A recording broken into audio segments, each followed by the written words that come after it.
Watch Ake on Reeby television this and every Saturday at 4:30 p.m. Ake Noni Ule Ubali.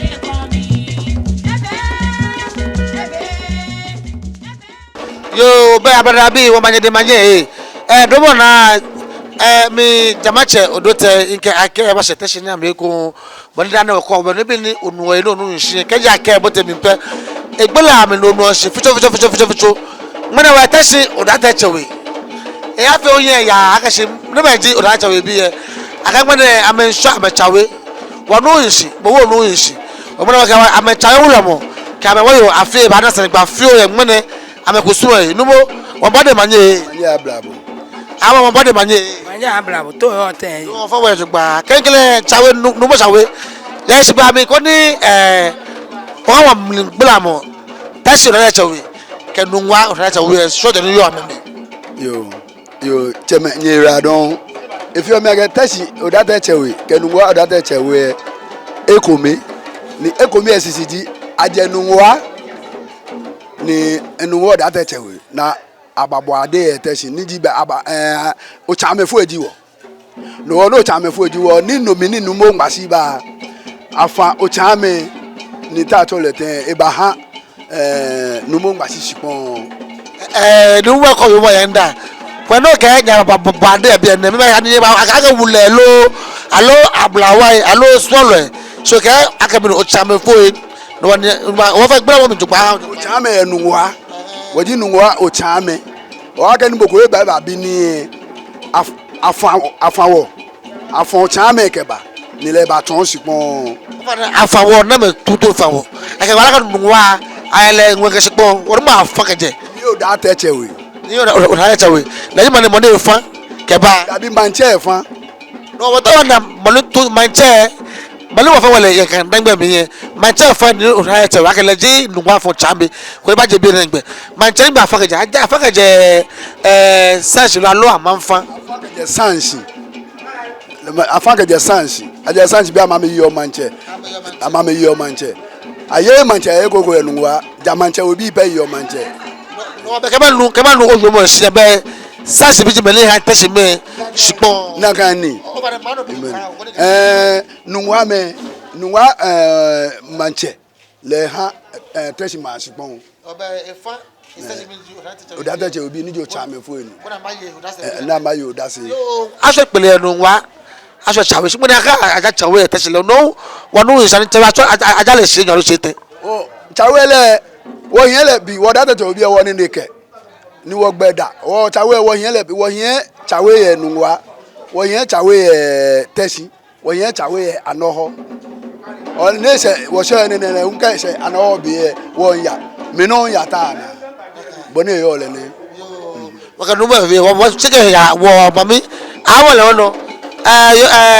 ogbale Tsawe afie yo mo alo Afie yo mo Tsawe afie yo mo awon ye si ba mi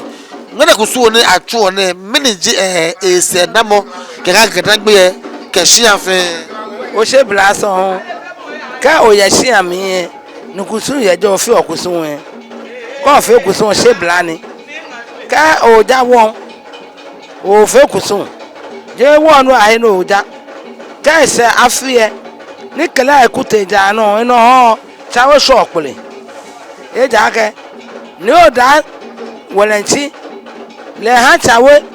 ni no kan gbasin ye ko muchuru kane ni kala ba Teshie ni ba so sipon na le no wo ji ma wo ta me fo ji wo no awo yes ba mi woni wona won la ka si Nungua Tsawe jo je fe na o chambe ani ka ba Teshie we ka no ne yo le bi krobo wonye ko wo bi ahin wo jo ro sanfure wo ji muchuru kane no ka man ka lu fa e krobo mi o ba nye man ka lu yin yes ba mi be wo awo ka cha no mo Tsawe agbla me cho ngele kusu na afi o ki amesikwe Nungua ka Teshie ni am fe na wo o na gbe wi mo fi am aka wo je na ja ne mo fi am ka topa ngene won ja Tsawe afole ma won afoko ma won no wo ja ngene no wo be problem won ja Tsawe ye Teshie won so Kpele kemi je le Teshie wo awon iwala do egbe mi san e awon e ke mo na aja fule ma awon mo ma wo she na gbe mo no Tsawe awo ba ko ma se Tsawe na meleji no sena mo ke no woni awo ba fi o mege ba na wo ba dun ni ake ba wala bi ni o ma jian se me ni yeli amen bi yeli ke bu amo mo ni bi mo ni bi ho mo ni bi nu tumo mo ni be he wale mo ni yin ale fe ke ba dun ke ba ni e fi o mi ake no ni le to wo ena ke jo mi loji ba na wo wata yo la don sitake boni wole wonu mo Tsawe ke Tsawe na afie ameji bele ka na sala gba ni na me gbo mo ku su emli han wo se mo ko mbele ko en panse sane ni bi mo aba fa ke ani ni mo Tsawe kaji to bana so Tsawe ni ani gbe ma ka sa bigbe keje gbobu ko na ma so Tsawe lo abigbe na mode gbobu ko na dabi no ni oni ko dabi wonye wo bigbe ye gbobu wuro mode ajage gbobu wuro mo dile to mo mi Tsawe wuro mo no eye moko onupa ye Nungua manche diwo ta to le wo fe wo wuro mo onupa ni di Nungua manche le diwo onupa ni manche le no wuro mo ona ni no awo kon no ga midi osofo midi ohere acho mi wo nu kon o le manche ne ke kese afiye ebu wuro mo fai ni ka ya afiye tanu be je wuro mo fa ebu manche fai owo bi gbobugbe akawo ba so Kpele wonu mo yi wala don be ni wo se won ya gala bi ko wa ko bale won ye ke ku su fe lo ame fe ku so ala wo ke ko ba fita yin yo akawo se bilaso ba ke bila fere ma won ke oda ma won ke mo ma won lo wa ka yi ke aye ma won aye le ma won le wa won ya jala mi wọ́n bá jala mi kó ní wọ́n nà bọ́ ní wọ́n nà bọ́ ní níbí bẹ́ẹ̀ ni wọ́n òsàbù gbọ̀bì ìkà ìwọ́n yìí ẹ̀ fẹ́ amẹ́yìnbọn sí náà jala mi ní amẹ́ngbọ̀bì agbọ̀bì jọ ní ajẹ́ Nungua ní àmì Nungua bí sọ́ọ̀ kẹtẹ́sì mi sọ́ọ̀.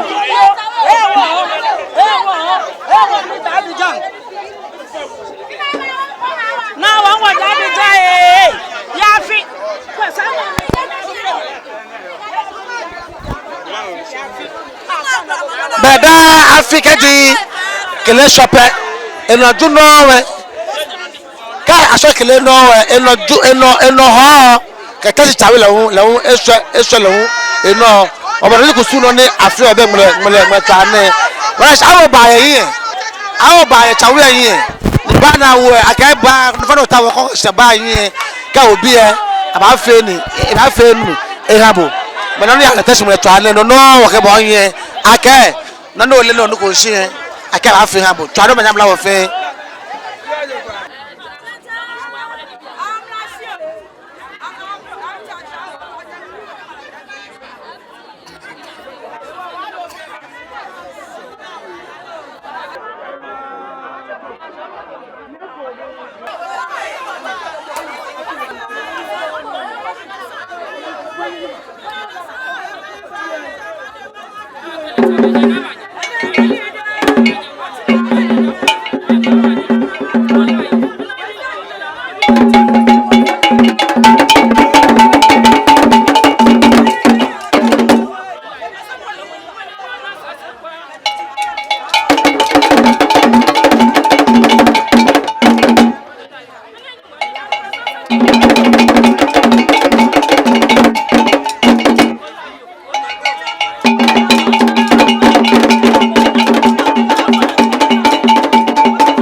Ake on Reeby Television this and every Saturday at 4:30 p.m. Ake Noni Ule Ubali.